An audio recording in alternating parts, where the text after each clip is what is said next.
Pembinaan PKS Patroli Keamanan Sekolah di SMK Negeri 2 Banda Aceh.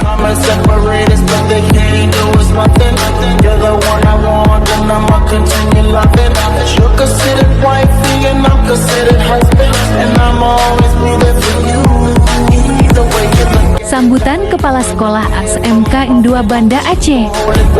Sosialisasi Harkamtibmas di lingkungan sekolah oleh Kasubdit Binpolmas.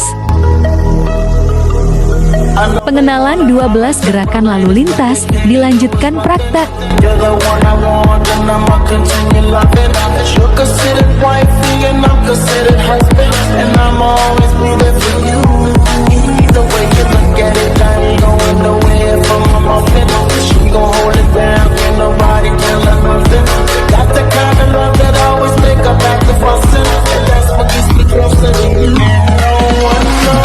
Penyerahan sarana kontak ke pihak sekolah.